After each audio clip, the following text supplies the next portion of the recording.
विद्यार्थी मित्रों गाला paper number 5 section B नीचे प्रश्नों की गणतरी करीने जवाब लखो।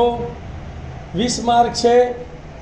प्रश्न नंबर 17 થી 26 प्रत्येकना 2 गुण है। एमां दाखला नंबर 17 द्विघात बहुपदी 2x² + 7/2x + 3/4 ना शून्य शोधो तथा तेना शून्य और सहगुणको वच्चेनो संबंध चकासो। मैं तमने पहला पण कीधेलू कि भाई आओ एक दाखलो पूछाय छे ने पूछाय छे तो आ दाखलो तमारे पाको करी लेवानो छे। बोर्ड पर ध्यान दरेक जननो जुओ शुं कहे छे कि अहीं द्विघात बहुपदी कई आपेली छे आपणे 2x² + 7/2x + 3/4 ना शून्यो शोधवा छे। तो शून्य शोधवा माटेनुं पहेલું પગલું कयुं तो शुं लखीशुं द्विघात बहुपदीना शून्यो शोधवा माटे p of x बराबर 0 लेवा। आज p of x एनी जग्याए शुं लखवानुं बोलो द्विघात बहुपदी कई तो कि 2x² + 7/2x + 4/2 बराबर 0 तो 2x² + 7/2x + 3/4 बराबर 0। छेदमां કેટલા છે 2 અને 4 तो સૌથી પહેલું કામ કરવાનું છેદ દૂર કરવાનું। तो छेद दूर करवा माटे 2 અને 4 નો લસા લેવાનો। तो 2 અને 4 નો લસા કેટલો આવે 4 तो બંને બાજુ લસા 4 વડે ગુણતા तो આને 4 વડે ગુણ્યો તો શું લખાય 4 * 2x² વત્તા ના વત્તા 4 * 7/2x વત્તા ના વત્તા 4 * 3/4 બરાબર 4 * 0।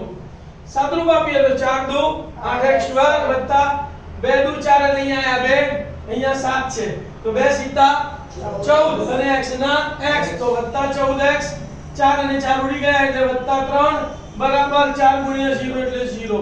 દ્વિઘાત સમીકરણ મળી ગયું। કયું દ્વિઘાત સમીકરણ મળ્યું આપણને 8x² વત્તા 14x વત્તા 3 બરાબર 0। હવે દ્વિઘાત સમીકરણના અવયવીકરણની રીતે અવયવ આપણને આવડે છે। a અને c નો ગુણાકાર a બરાબર 8 અને c બરાબર તો 8 અને 3 નો ગુણાકાર કરે તો 8 તરી 24 24 ના એવા બે ભાગ પાડો કે સરવાળો અને બાદબાકી 14 આવે તો 8 તરી 24 ના ચાલે 12 * 2 24 12 ને 2 14 તો 14 આવી ગયા તો 12 ને 2 14 બંને ભાગનો સરવાળો કરવાની 14 આવે ને તો બંનેને મધ્યમપદની નિશાની મધ્યમપદ પ્લસ છે તો પ્લસ પ્લસ। ચલ પહેલો કયો છે 8x² છે तो અહીંયા પણ 8x લખવાનું અહીંયા પણ 8x લખવાનું। હવે ધ્યાન આપો અહીંયા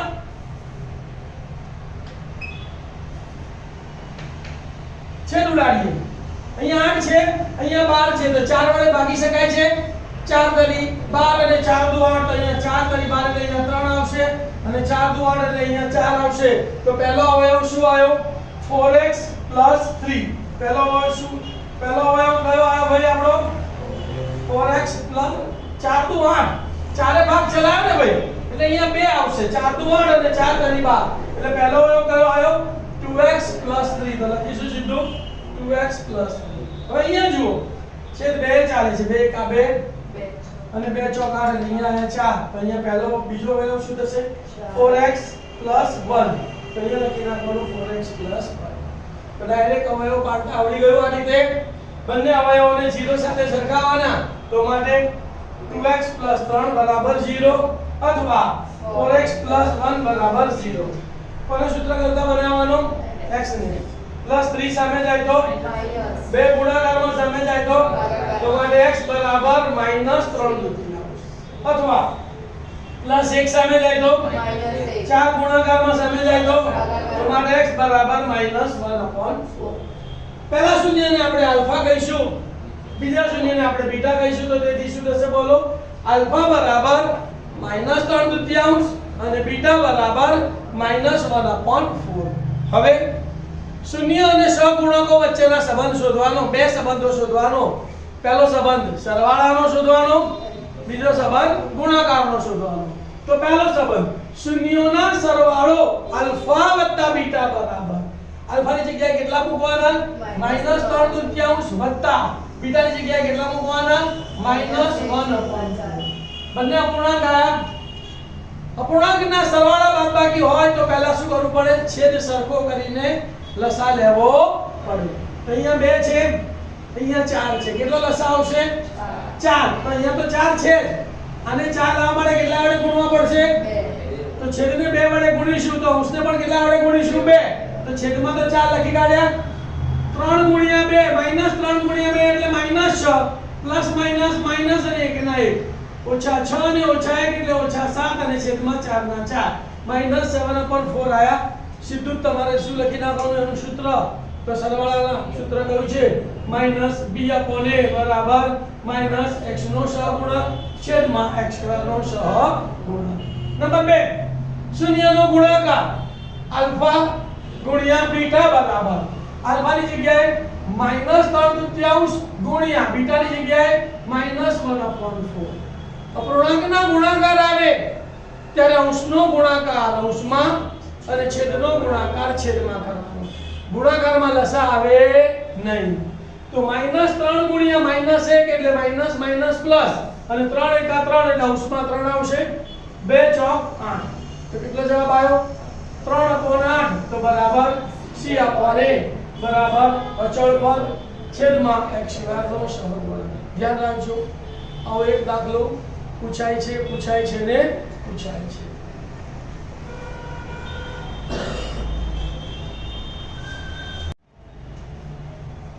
અથવા દાખલા નંબર 17 દ્વિઘાત બહુપદી x² + 2x + 4 ના શૂન્યો આલ્ફા અને બીટા હોય તો α² + β² શોધો. ધ્યાન આપજો. બે દાખલામાંથી તમારે જે સહેલો દાખલો હોય ને એ પસંદ કરવાનો બોર્ડમાં અને એ દાખલો ગણવાનો છે. ધ્યાન નહીં આપો. શું કહે છે અહીં? દ્વિઘાત બહુપદી x² + 4x + 4 છે. તો પહેલા એના અવયવ પાડીને આલ્ફા અને બીટા શોધી કાઢવાના. પછી આલ્ફાનો વર્ગ અને બીટાનો વર્ગ કરી દો એટલે દાખલો પૂરો. તો બહુપદીના શૂન્યો શોધવા માટે p of x બરાબર 0 p of x ની જગ્યાએ શું લખીશું? x² + 4x + 4. તો માટે x² + 4x + 4 બરાબર 0. મળી ગયું દ્વિઘાત બહુપદી. અહીંયા a બરાબર 1 અને c બરાબર 4. તો 1 ચોક 4. 4 ના એવા બે ભાગ પાડો કે સરવાળો બાદબાકી કેટલા આવે? 4. તો 2 દુ 2 ને 2 4. સરવાળો કરવાથી 4 આયા. તો બંનેની મધ્યમ પદની નિશાની મધ્યમ પદ પ્લસ છે તો આ પણ પ્લસ અને આ પણ. અહીંયા ચલ કયો છે? x². કોઈ સહગુણક છે નહીં. એક x અહીંયા લખવાનો ને એક x અહીંયા લખવાનો. પહેલો અવયવ શું આવ્યો? x + 2. બીજો અવયવ પણ x + 2. અવયવ પાડી કાઢવાના માટે x + 2 * x + 2 બરાબર બંનેને 0 સાથે સરખાવીએ તો બાદ x + 2 બરાબર 0 અથવા x + 2 બરાબર 0. +2 સામે જાય તો મારે x બરાબર -2 અથવા +2 સામે જાય તો માઈનસ તો મારે x બરાબર -2. પહેલા શૂન્યને આપણે આલ્ફા કહીશું, બીજા શૂન્યને આપણે બીટા કહીશું. તો તેથી આલ્ફા બરાબર -2 અને બીટા બરાબર પણ -2. આલ્ફા અને બીટા મળી ગયા. બસ તો હવે શું શોધવાનું છે? α² + β² બરાબર. તો આલ્ફાની જગ્યાએ -2 નો વર્ગ વત્તા બીટાની જગ્યાએ -2 નો વર્ગ. -2 નો વર્ગ +4 વત્તાના વત્તા -2 નો વર્ગ +4. 4 + 4 એટલે 8. તો માટે α² + β² બરાબર 8. ખ્યાલ આવી ગયો?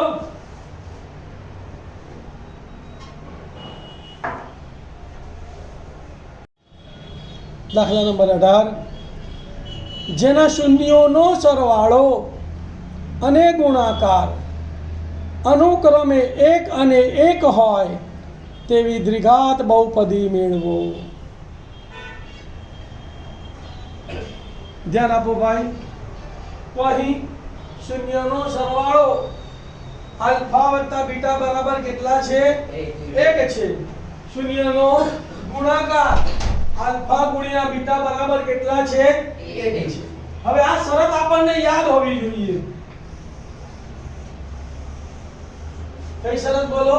કે જેના શૂન્યો આલ્ફા અને બીટા હોય તેવી દ્વિઘાત બહુપદી p of x બરાબર k into x square minus alpha વત્તા બીટા into x વત્તા alpha બીટા છે. અહીંયા સરવાળાની કિંમત મૂકવાની અને અહીંયા ગુણાકારની કિંમત મૂકવાની, બાકી બધું એમનું તો માટે p of x બરાબર k ના k કૌંસનો કૌંસ x સ્ક્વેર નો x સ્ક્વેર માઈનસ નો માઈનસ આલ્ફા વત્તા બીટા ની જગ્યાએ કેટલા મૂકવાના 1 તો 1 ગુણ્યા x અને વત્તા આલ્ફા ગુણ્યા બીટા ની જગ્યાએ 1 કૌંસ દૂર કાઢીને સાદુરૂપ આપી દઈએ તો 1 x 1 અને 1 ના 1 તો શું થશે બોલો માટે p of x બરાબર k into x square minus x એકા 1 એટલે x વત્તા 1 છે. ચાલો ગો દાખલા નંબર 19 જુઓ. સમાંતર શ્રેણી 21 18 15 નું કેટલામું પદ 0 છે. અહીં સમાંતર શ્રેણી આપી દીધી છે એટલે તમે a અને d શોધી શકો અને a અને d મળી જાય એટલે કંઈ પણ શોધી શકાય. તો લખીશું અહીં સમાંતર શ્રેણી 21 18 15 ડેશ ડેશ ડેશ છે. તો માટે પ્રથમ પદ શું થશે બોલો a બરાબર 21 સામાન્ય તફાવત d બરાબર બીજું પદ માઈનસ પહેલું પદ 18 ઓછા 21 મોટી સંખ્યામાંથી નાની સંખ્યા બાદ કરીએ અને નિશાની મોટી સંખ્યા તો કેટલો જવાબ આવશે -3 તો d બરાબર -3. હવે ધારી લઈશું ધારો કે સમાંતર શ્રેણીનું nમું પદ 0 છે તો માટે શું થશે an બરાબર 0 થાય. n ની જગ્યાએનું સૂત્ર તો માટે a n-1 into d બરાબર 0. હવે a અને d ની કિંમત મૂકીએ એની જગ્યાએ 21 વત્તાના n-1 ના n-1 અને d ની જગ્યાએ ગુણ્યા -3 બરાબર 0. અને સૂત્ર વત્તા બનાવીશું +21 સામે જાય તો અને -3 ગુણાકારમાં જગ્યા સામે જાય તો ભાગાકારમાં શું થશે માટે n-1 બરાબર -21 ભાગ્યા -3 અને 3 સીતા તો માટે n-1 બરાબર -1 સામે ગયા તો અહીંયા શું લખાય 7 + 1 તો માટે n બરાબર 7 + 1 તો માટે n બરાબર 8. જવાબ લખી કાઢવાનું સમાંતર શ્રેણીનો 8મું પદ 0 છે.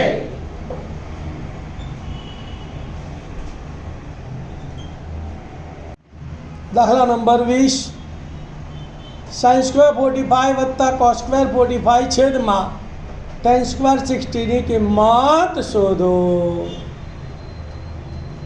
ધ્યાન આપો ભાઈ, તમને પહેલા જ ખબર પડી છે કે sin² θ વત્તા cos² θ બરાબર તો 1 છે એટલે અંશમાં 1 આવશે એટલે છેદમાં tan 60 ની જે કિંમત આવશે એ જ આપણો જવાબ આવશે. બરાબર, અહીંયા ધ્યાન કોણ પર બધાનું અહીં sin² 45 વત્તા cos² 45 છેદમાં tan² 60 બરાબર sin 45 એટલે 1/√2 પણ sin² છે તો 1/√2 નો વત્તા નામ cos 45 એટલે 1/√2 પણ અહીંયા cos² 45 છે તો 1/√2 નો છેદમાં tan 60 નું મૂલ્ય કેટલું છે √3 તો પણ અહીંયા tan² 60 છે તો √3 નો બધાનો વર્ગ કરીએ તો 1 નો વર્ગ 1 √2 નો વર્ગ 2 વત્તાના વત્તા 1 નો વર્ગ 1 √2 નો વર્ગ 2 અને છેદમાં √3 નો વર્ગ 3.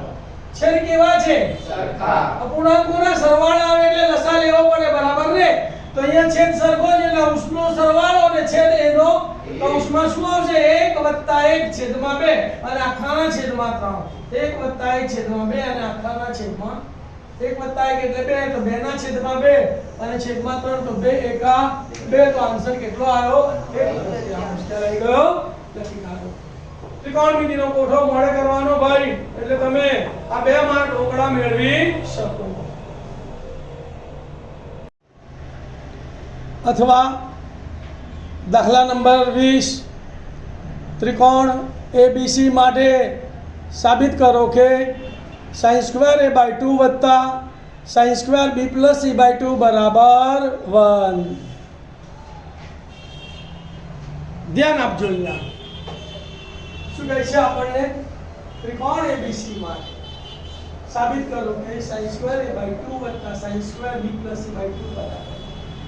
તો ત્રિકોણ ABC ની શરત શું છે બોલો? ત્રિકોણના ત્રણે ખૂણાના માપનો સરવાળો 180 થાય તો માટે a + b + c બરાબર 180. આ તો તમે એની કિંમત એને સૂત્ર કરતા બનાવશો કાં તો b + c ને સૂત્ર કરતા બનાવીશું. તો આપણે b + c ને સૂત્ર કરતા બનાવીશું. તો શું થશે? એને ક્યાં લઈ જઈશું? સામે. તો માટે શું થશે? b + c બરાબર 180 - a.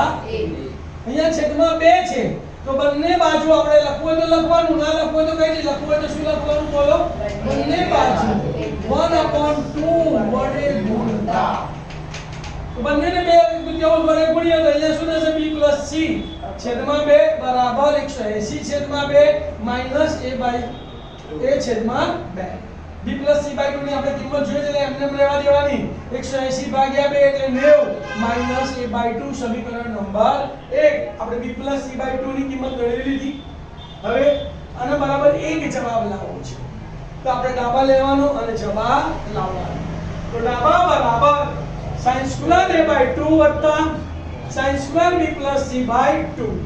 હવે આ જે b + c/2 છે એની જગ્યાએ આપણે શું મૂકીશું? 90 - a/2. બાકી બધું એમનું એમ. તો શું લખાશે બોલો? બરાબર ના બરાબર sin² a/2 ના sin² a/2 વત્તા ના વત્તા sin. હવે આ જે વર્ગ છે ને આપણે ક્યાં લઈ જઈએ છીએ? બહાર. તો અહીંયા લખીશું sin અને b + c/2 ની જગ્યાએ 90 - a/2 અને આખા કૌંસનો વર્ગ. પરિણામ નંબર 1 પર.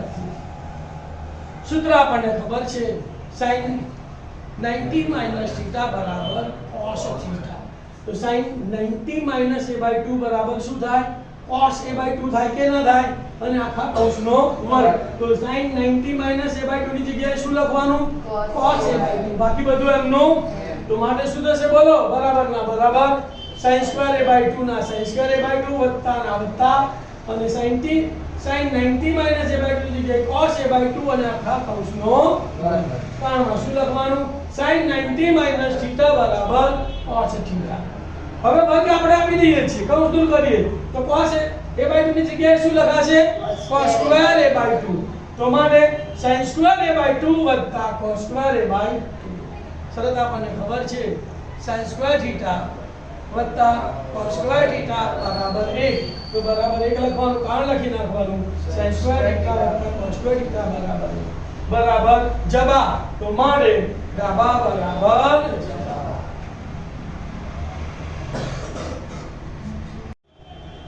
દાખલા નંબર 21. AB વર્તુળનો વ્યાસ છે, તેનું કેન્દ્ર P2 - 3 અને B1 4 છે. તો બિંદુ A ના યામ શોધો. ધ્યાન આપજો ભાઈ, યામ ભૂમિતિનો આ દાખલો છે. શું કીધું? પહેલી શરત કે અહીં AB વર્તુળનો વ્યાસ છે. શું લખ્યું? અહીં AB વર્તુળનો વ્યાસ. પછી ધારી લઈએ છીએ કે આ વર્તુળ દોર્યું, AB વર્તુળનો વ્યાસ દોર્યો અને P એનું કેન્દ્ર. તો A ના યામ x1 અને y1. B ના યામ આપેલા છે. કેટલા આપેલા છે? 1 અને 4. અને B ના યામ કેટલા આપેલા છે? 2 અને -3. તો ધારો કે ax1 y1 અને b1 4 નું કેન્દ્ર P2 - 3 છે. તો માટે એના યામ થશે x1 y1. તો x2 બરાબર કેટલા થશે? 1 અને y2 બરાબર 4. x યામ કેટલો થશે?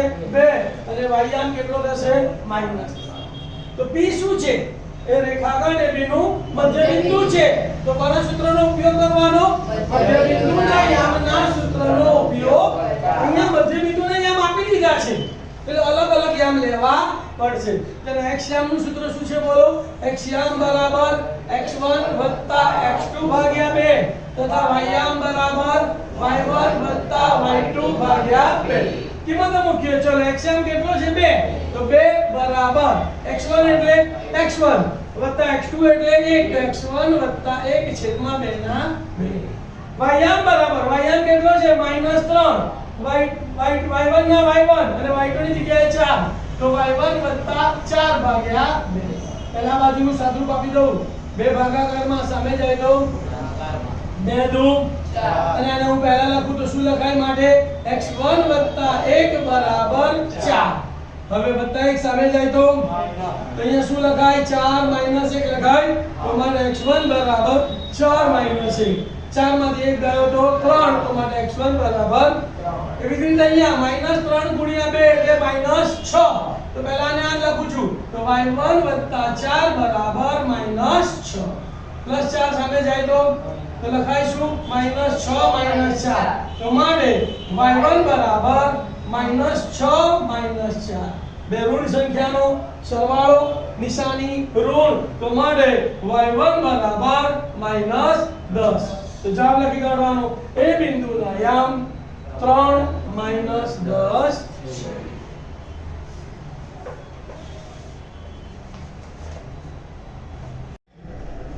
દાખલા નંબર 22.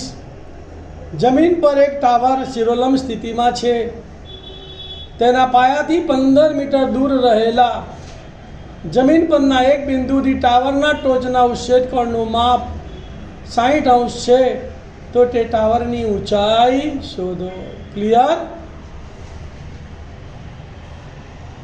ધ્યાન આપો ભાઈ બોર્ડ. સાવ સરળ દાખલો છે. શું થાય છે? જમીન પર એક ટાવર શિરોલંબ સ્થિતિમાં ઊભો છે. આ જમીન, એના ઉપર આ 90 ડિગ્રી શિરોલંબ સ્થિતિ એટલે 90 ડિગ્રી આ ટાવર, અને એની ઊંચાઈ લખવાની આપણે h મીટર. તેના પાયાથી 15 મીટર દૂર રહેલા જમીન પરના એક બિંદુથી ટાવરના ટોચના ઉચ્છેદ કોણનું માપ 60° છે. ઉચ્છેદ કોણ 60 છે, તો આ જે 15 મીટર છે એ ઊંચાઈ કરતા કેવો લેવાનો? ઓછો. ઉચ્છેદ કોણ 30 હોત તો વધારે, એટલે ઉચ્છેદ કોણ 45 હોત તો જેટલી ઊંચાઈ છે એટલી જ પહોળાઈ લેવાની આવે. તો BC બરાબર 15 મીટર, અને આ ઉચ્છેદ કોણ કેટલા ડિગ્રી દોરી દીધો? 60 ડિગ્રી આપણે દોરી દીધો. તો ટાવરની ઊંચાઈ શોધો. નામકરણ કરી દઈએ, A, B અને C. આકૃતિ દોરાઈ ગઈ. હવે આકૃતિનું વર્ણન. ધારો કે દરેક બાજુનું વર્ણન કરવાનું. ધારો કે AB બરાબર ટાવરની ઊંચાઈ બરાબર h મીટર. BC બરાબર શું છે? તો કે ટાવરથી 15 મીટર દૂર રહેલા જમીન પરના બિંદુથી અંતર, તો BC બરાબર 15 મીટર. ત્રીજી બાજુ AC છે, એનો કર્ણ, એનું કોઈ માપ શોધવાનું નથી કે આપી નથી, એનું કોઈ વર્ણનની જરૂર. ખૂણો આપેલો છે, ખૂણો ACB બરાબર 60. ખૂણાની કઈ બાજુ શોધવાની છે? સામેની બાજુ શોધવાની છે. ને કઈ બાજુનું માપ આપેલું છે? પાસેની. તો કયો ગુણોત્તર? સામેની અને પાસેનીનો ગુણોત્તર, અથવા પાસેની અને સામેનીનો ગુણોત્તર. કાં તો tan લો, કાં તો cot લો, પણ આપણે હંમેશા શું લઈએ છીએ? tan જ લઈએ છીએ. તો કાટકોણ ત્રિકોણ લઈ લઈશું, એના બે ખૂણાના માપ લખીશું. તો હવે કાટકોણ ત્રિકોણ ABC માં ખૂણો B બરાબર 90 અને ખૂણો C બરાબર 60 છે. મેં તમને કીધું કે આ ખૂણાની સામેની બાજુ શોધવાની છે, પાસેનીનું માપ આપેલું છે. તો માટે tan 60 બરાબર સામેની બાજુ એટલે AB અને પાસેની બાજુ એટલે BC. tan 60 નું મૂલ્ય કેટલું છે? √3. AB ની વેલ્યુ કેટલી છે? h, અને BC ની વેલ્યુ કેટલી છે? 15. 15 ભાગાકારમાં સામે જાય તો 15 ગુણ્યા √3 એટલે 15 √3 અને h. તો માટે h બરાબર 15 √3 મીટર. જવાબ લખી કાઢવાનું. ટાવરની ઊંચાઈ 15 √3 મીટર છે. રોકડા 2 માર્ક છે, ધ્યાન આપજો. એક ત્રિકોણનો દાખલો છે. દાખલા નંબર 23. બે સમકેન્દ્રીય વર્તુળોની ત્રિજ્યાઓ 13 સેમી અને 5 સેમી છે. મોટા વર્તુળની જીવા નાના વર્તુળને સ્પર્શે છે. તો જીવાની લંબાઈ શોધો.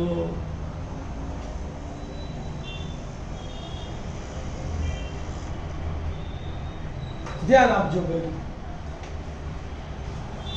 બે સમકેન્દ્રીય વર્તુળો ધારી લઈશું આપણે. ધારો કે વર્તુળ O કેન્દ્ર 13 સેન્ટીમીટર ત્રિજ્યા અને વર્તુળ O કેન્દ્ર 5 સેન્ટીમીટર ત્રિજ્યાના બે સમકેન્દ્રીય વર્તુળો છે. બે વર્તુળ દોરવાના. પહેલું વર્તુળ 13 સેન્ટીમીટર ત્રિજ્યાનું, બીજું વર્તુળ 5 સેન્ટીમીટર ત્રિજ્યાનું. પછી આપણને શરતમાં શું કહે છે કે મોટા વર્તુળની જીવા ધારી લેવાનું. ધારો કે મોટા વર્તુળની જીવા AB, આ મોટા વર્તુળની જીવા AB એ નાના વર્તુળને M બિંદુમાં સ્પર્શે છે. ક્યાં સ્પર્શે છે? M બિંદુમાં સ્પર્શે છે. તો માટે OM શું થશે? તો કે આ વર્તુળના કેન્દ્રથી સ્પર્શ બિંદુએ દોરેલી ત્રિજ્યા થશે. જો સ્પર્શકને કેવો હોય છે? લંબ હોય છે, બરાબર. AB સ્પર્શક કહેવાય નાના વર્તુળ માટે. તો OM લંબ AB થાય અને OM નાના વર્તુળની ત્રિજ્યા બરાબર 5 સેન્ટીમીટર, OB મોટા વર્તુળની ત્રિજ્યા બરાબર 13 સેન્ટીમીટર અને MB એ આપણે શોધવાનું છે. આ ત્રિકોણ કાં તો આ બાજુ દોરવાનો કાં તો આ બાજુ, કોઈ પણ એક બાજુ તમારે ત્રિકોણ દોરવાનો. હવે કાટકોણ ત્રિકોણ લઈને પાયથાગોરસ કરીને આપણે MB શોધવાનું છે. તો આપણને ત્રિપુટી ખબર છે 5/12 કે. બોલો 5/12 કે. આ 5 છે, કર્ણ 13 છે, તો MB કેટલો આવશે 12 અને 12 ના ડબલ 24. તો મોડે જ આપતા આપણને ખબર પડી જાય કે જીવા કેટલી આવશે 24. ભાઈ ખબર ના પડે છે એટલે તમે ખાલી લખી નાખો, જીવાની લંબાઈ 24 છે 5/12 મુજબ. સમજી ગયા? ખબર પડે છે, આમાં કઈ ના ખબર પડે જેવું છે. હવે કયો કાટકોણ ત્રિકોણ લેવાનો? OMB. તો ત્રિકોણ OMB માં ખૂણો M બરાબર 90 છે. તો માટે પાયથાગોરસના પ્રમેય પ્રમાણે શું થશે? કાટખૂણો સમાવતી બાજુઓના વર્ગોનો સરવાળો બરાબર કર્ણનો વર્ગ. તો શું આવશે બોલો? OM સ્ક્વેર વત્તા MB સ્ક્વેર બરાબર OB સ્ક્વેર. તો સૂત્ર જુઓ, OM સ્ક્વેર વત્તા MB સ્ક્વેર બરાબર OB સ્ક્વેર. OM કેટલા છે 5, તો 5 નો વર્ગ વત્તા ના વત્તા. MB શોધવાના છે તો MB નો વર્ગ M નો M બરાબર ના બરાબર. OB કેટલા છે 13, તો 13 નો વર્ગ. 5 નો વર્ગ 25 લખવાનો ને 13 નો વર્ગ 169 લખવાનો, બાકી બધું M નો M. તો માટે 25 વત્તા MB સ્ક્વેર બરાબર 169 પ્લસ 25 સામે જાય તો તમારે MB સ્ક્વેર બરાબર 169 માઈનસ 25. 9 માંથી 5 જાય તો 4, 6 માંથી 2 જાય તો 4 અને 1 ના 1. વર્ગ દૂર કરીએ તો સામે નાનું વર્ગમૂળ. તો માટે MB બરાબર 144. વર્ગમૂળમાં 144. 144 કોનો વર્ગ છે 12. તો 144 નું વર્ગમૂળ કેટલું થાય 12. તો માટે MB બરાબર 12 સેન્ટીમીટર. સરસ શું લખવાનું? M એ જીવા AB નું મધ્ય બિંદુ છે માટે AB બરાબર 2MB. માટે AB બરાબર 2 ગુણ્યા MB ની જગ્યાએ કેટલા મૂકવાના 12. 12 દુ 24. તો માટે AB બરાબર 24 સેન્ટીમીટર. પ્રશ્ન શું પૂછ્યો તો? જીવાની લંબાઈ શોધો. તો જવાબ લખી કાઢવાનો. જીવાની લંબાઈ 24 સેન્ટીમીટર છે. દાખલા નંબર અથવા 23. ચતુષ્કોણ ABCD એક વર્તુળને પરિગત છે. જો AB બરાબર 6.5 સેન્ટીમીટર, CD બરાબર 8.1 સેન્ટીમીટર અને DA બરાબર 9.3 સેન્ટીમીટર હોય તો BC શોધો. દરેક પેપરમાં આ દાખલો પૂછાયેલો છે. સાવ સરળ દાખલો છે, ધ્યાન આપો. તો પહેલા શરત લખવાની. અહીં ચતુષ્કોણ ABCD એ વર્તુળને પરિગત છે. એક વર્તુળ દોરવાનું અને ફરતે ચતુષ્કોણ ABCD દોરવાનું. માપ આપેલા છે. AB બરાબર 6.5 સેન્ટીમીટર, તો અહીંયા લખવાનું 6.5. CD બરાબર 8.1 સેન્ટીમીટર, તો CDR અહીંયા લખવાનું 8.1. DA બરાબર 9.3 સેન્ટીમીટર, લખવાનું અહીંયા DA બરાબર 9.3 સેન્ટીમીટર. અને BC બરાબર શોધવાના છે. શરત લખવાની. વર્તુળને પરિગત ચતુષ્કોણ હોવાથી તેની સામેની બાજુઓનો સરવાળો જેનું માપ શોધવાનું, જેનો સરવાળો પહેલા લખવાનો. તો માટે શું લખીશું? AD વત્તા BC બરાબર AB વત્તા CD. માટે તેથી શું થશે ભાઈ? DA વત્તા BC બરાબર AB વત્તા CD થાય. DA કેટલા છે 9.3, તો 9.3 વત્તા BC શોધવાના છે બરાબર ના બરાબર. AB કેટલા છે 6.5, તો 6.5 વત્તા CD કેટલા છે 8.1. આ બેનો સરવાળો કરીશું, બાકી બધું એમનું M. તો માટે 9.3 વત્તા BC બરાબર 1 ને 5 6, પોઈન્ટ ના પોઈન્ટ 8 ને 14, તો 14.6 વત્તા 9.3 સામે જાય તો માઈનસ. તો માટે BC બરાબર અહીંયા શું લખાય 14.6 માઈનસ 9.3. તો માટે BC બરાબર 14.6 માઈનસ 9.3. બાદબાકી કરીએ. 6 માંથી 3 જાય તો 3, પોઈન્ટ ના પોઈન્ટ 14 માંથી 9 જાય તો 5. તો માટે BC બરાબર 5.3 સેન્ટીમીટર આન્સર. દાખલા નંબર 24. બે ગોલકની સપાટીના ક્ષેત્રફળનો ગુણોત્તર 16:9 છે, તો તેમના ઘનફળનો ગુણોત્તર શોધો. ધ્યાન આપજો ભાઈ, અહીંયા તમે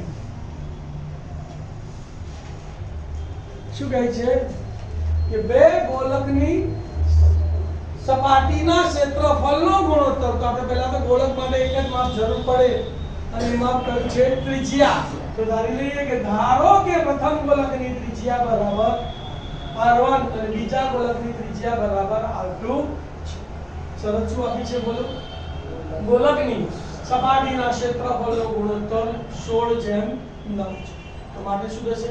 પ્રથમ ગોલકનું ક્ષેત્રફળ છેદમાં બીજા ગોલકનું ક્ષેત્રફળ બરાબર 16/9. પ્રથમ ગોલકના ક્ષેત્રફળનું સૂત્ર શું આવશે? 4πr1² છેદમાં બીજા ગોલકના ક્ષેત્રફળનું સૂત્ર શું આવશે? 4πr2². 4 ઉડી ગયા, પાઈ ઉડી ગયા, તો શું બચ્યું? r1²/r2² બરાબર 16/9. બંને બાજુ વર્ગમૂળ લઈ લઉં તો r1/r2 બરાબર વર્ગમૂળમાં 16/9. શું આવશે ભાઈ? વર્ગમૂળમાં 16/9. 16 નું વર્ગમૂળ 4 અને 9 નું વર્ગમૂળ 3, તો માટે r1/r2 બરાબર 4/9. એટલે કે સપાટીના ક્ષેત્રફળના ગુણોત્તર ઉપરથી આપણે એની ત્રિજ્યાનો ગુણોત્તર શોધ્યો. શેનો ગુણોત્તર શોધ્યો? ત્રિજ્યાનો ગુણોત્તર મળી જાય તો ગોલકનો કોઈ પણ ગુણોત્તર શોધી શકાય. હવે આપણે શોધવાનું શું છે? કે ગોલકના ઘનફળનો ગુણોત્તર શોધો. તો ગોલકના ઘનફળનો ગુણોત્તર બરાબર પ્રથમ ગોલકનું ઘનફળ છેદમાં બીજા ગોલકનું ઘનફળ. પ્રથમ ગોલકના ઘનફળનું સૂત્ર શું? 4/3πr1 નો ઘન છેદમાં બીજા ગોલકના ઘનફળનું સૂત્ર શું? 4/3πr2 નો ઘન. 4/3 ઉડી ગયા, પાઈ ઉડી ગયા, બંનેનો ઘન કોમન કાઢીએ તો r1/r2 નો ઘન. r1/r2 ની કિંમત કેટલી છે? 4/3. તો કિંમતો મૂકી દઈએ તો માટે શું થશે? 4/3 નો ઘન. 4 નો ઘન કૌંસ દૂર કરે તો બંનેને ઘન આપવાના, તો 4 નો ઘન ચોકું 16, 16 ચોક 64. છેદમાં 3 નો ઘન તો 3 તરી 9 તરી 27, 64 છેદમાં 27 તો બરાબર 64/27.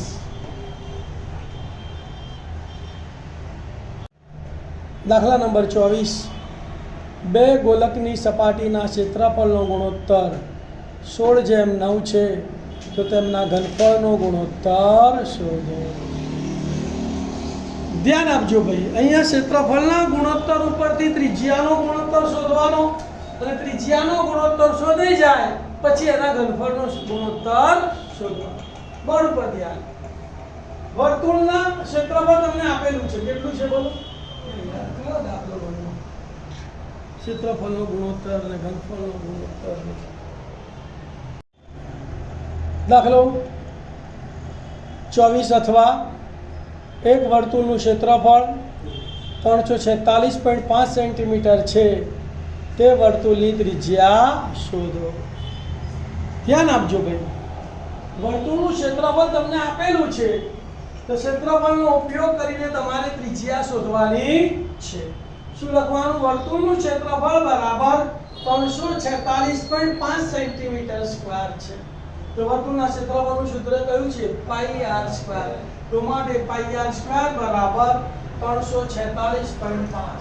પાઈની કિંમત મૂકીએ તો 22/97 બરાબર, અને દશાંશ ચિહ્ન દૂર કરીએ તો 3465 છેદમાં 10. અને સૂત્ર કરતા બનાવીશું 7 ભાગાકારમાં સામે જાય તો ગુણાકારમાં, 22 ગુણાકારમાં સામે જાય તો ભાગાકાર. લખાશે શું? માટે r² બરાબર 3465 ગુણ્યા 7, 3465 ગુણ્યા 7 છેદમાં 10 ગુણ્યા 22 છેદમાં 10 ગુણ્યા 22 આવે એટલે 11 ભાગ ચાલે ને ચાલે, તો 11 દુ 22, 11 તરી 33, 34/33 ગાલે 1 વધ્યો, ઉપર તેનો છગડો એટલે 16 થયા, 11 એકા 11, 16 માંથી 11 ગયા એટલે 5 વધ્યા, 11 પંચા 55, તો અહીંયા કેટલા આયા? 315.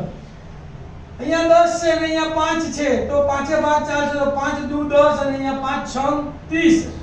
31 માં 30 ગયા એટલે એક વધે ઉપર તો 5 એટલે 15 અને 5 તરી 15 તો અહીંયા કેટલા આયા 63 તો મારે r સ્ક્વેર બરાબર અહીંયા 63 બચ્યા અહીંયા 7 બચ્યા અહીંયા 2 અને અહીંયા 2 બચ્યા વર્ગ દૂર કરીએ તો સામેનાનું વર્ગમૂળ તો આ મારે r બરાબર 63 ની જગ્યાએ ના હોય પાડી દઈએ 9 ગુણ્યા 7 અને ગુણ્યા 7 છેદમાં 2 ગુણ્યા 2 પૂર્ણ વર્ગ બનાવી દઈએ તો મારે r બરાબર વર્ગમૂળમાં 9 એટલે 3 નો વર્ગ 7 ગુણ્યા 7 એટલે 7 નો વર્ગ 2 ગુણ્યા 2 એટલે છેદમાં 2 નો વર્ગ હવે વર્ગમૂળ દૂર કરીએ તો મારે r બરાબર 3 ના વર્ગનું વર્ગમૂળ 3 7 ના વર્ગનું વર્ગમૂળ 7 અને છેદમાં 2 ના વર્ગનું વર્ગમૂળ 2 તો r બરાબર 3 ગુણ્યા 7 છેદમાં 2 7 તારી 21 ભાગ્યા 2 હવે અહીંયા પોઈન્ટમાં જવાબ આપેલો છે તો અહીંયા પણ આપણે ભાગાકાર કરવો પડશે 21 ભાગ્યા 2 એટલે 10.5 તો મારે r બરાબર 10.5 સેન્ટીમીટર તો જવાબ લખી કાઢવાનો વર્તુળની ત્રિજ્યા 10.5 સેન્ટીમીટર છે લખી કાઢો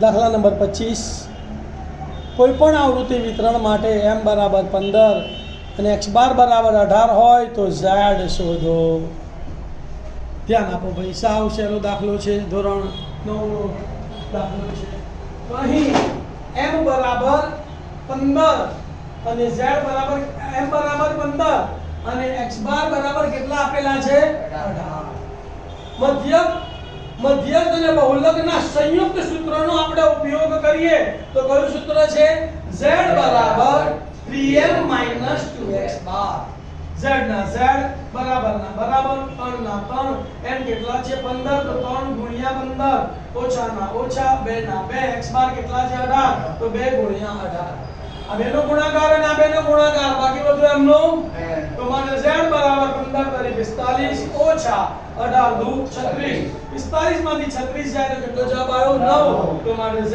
બરાબર 9 26મો દાખલો છેલ્લો જુઓ નીચેનામાંથી કઈ ઘટનાની સંભાવના ન હોઈ શકે a -1.5 b 15% ધ્યાન આપો કોઈ પણ ઘટનાની સંભાવના 0 અથવા a અથવા 0 અને 1 વચ્ચેની કોઈ પણ સંખ્યા હોઈ શકે ઘટનાની સંભાવના ઋણ હોઈ શકે નહીં તો અહીં -1.5 ઋણ છે તેથી તે શક્ય નથી 15% ને આપણે ટકામાં દૂર કરીએ તો 15 છેદમાં 100 તો 0.15 એ 0 અને 1 ની વચ્ચેની સંખ્યા છે તો માટે ઘટનાની સંભાવના b 15% શક્ય છે અહીં આપણું સેક્શન બી પેપર નંબર 5 પૂરું થાય છે વિદ્યાર્થી મિત્રો 5 વાર એક જ પ્રકારના દાખલાઓનું પુનરાવર્તન તમે કરી ચૂક્યા છો અને હવે હું આશા રાખું છું કે સેક્શન બી માં